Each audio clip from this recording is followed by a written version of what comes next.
नमस्कार, मी जगदीश. जय महाराष्ट्रमध्ये आपल्या सगळ्यांचं स्वागत. पॅरिसमध्ये ऑलिम्पिकचा कुंभमेळा भरलाय. या पॅरिसच्या ऑलिम्पिकमध्ये भारतीय संघ किती पदकं जिंकणार याकडे साऱ्यांचं लक्ष लागलंय. टोकियोमध्ये 2020 मध्ये भरलेल्या ऑलिम्पिक स्पर्धेत भारतानं एका सुवर्ण पदकासह 7 पदकं जिंकली होती.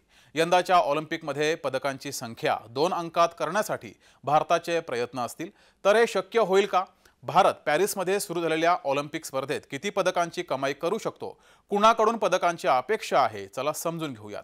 ऑलिम्पिक स्पर्धा पॅरिसमध्ये 26 जुलै ते 11 ऑगस्ट अशी एकूण 17 दिवस चालणार आहे. या स्पर्धेत भाग घेणाऱ्या खेळाडूंची संख्या 10,500 इतकी आहे. तर ऑलिम्पिकमध्ये 32 खेळांच्या 329 स्पर्धांचं आयोजन हे केले गेले आहे. भारताला ऑलिम्पिकमध्ये पदक कोण मिळवून देऊ शकतो? यामध्ये सगळ्यात वरती नाव आहे ते भालाफेक नीरज चोप्रा याचं.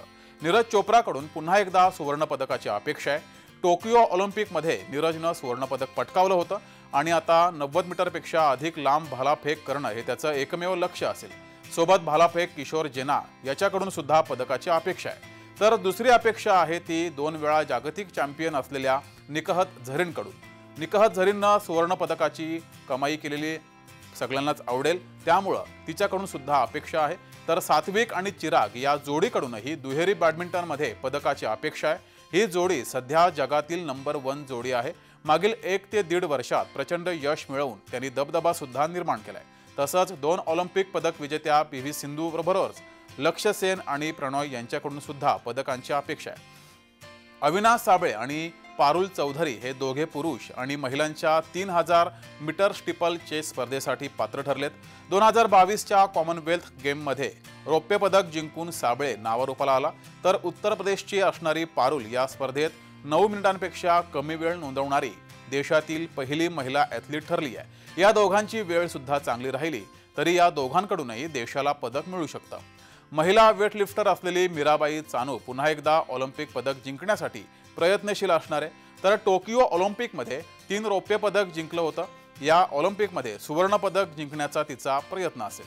भारताच्या पुरुषांच्या हॉकी टीमनं टोकियो ऑलिम्पिकमध्ये 4 दशकांनंतर पदक पटकावलं होतं. तेव्हापासून भारतीय हॉकी संघाची कामगिरी ही उंचावती आहे. त्यामुळे लागोपाठ दुसऱ्या ऑलिम्पिकमध्ये भारतीय पुरुष हॉकी संघ पदक जिंकेल अशी अपेक्षा आहे. कॉमनवेल्थ गेम्स आणि आशियाई स्पर्धेत सुवर्ण पदक जिंकणारी विनेश फोगाट ही सुद्धा पहिली भारतीय कुस्तीपटू ठरली आहे. तिच्याकडून सुद्धा पदकाची अपेक्षा आहे. आतापर्यंत 20 नेमबाजांनी भारतासाठी ऑलिम्पिक कोटा मिळवलाय. नेमबाजीमध्ये अधिकाधिक पदकं भारताला मिळतील अशी आशा आहे. तर दुसरीकडे कुस्तीपटूंकडून सुद्धा पदकांची अपेक्षा आहे. टोकियोमध्ये 2020 मध्ये भरलेल्या ऑलिम्पिक स्पर्धेत भारतानं एका सुवर्ण पदकासह 7 पदकं जिंकली होती. यंदाच्या स्पर्धेत पदकांची संख्या ही 2 अंकात जाण्याची शक्यता आहे आणि खेळाडूंचा फॉर्म जर चांगला राहिला तर पदकांची संख्या ही 20च्या वरही जाण्याची शक्यता आहे.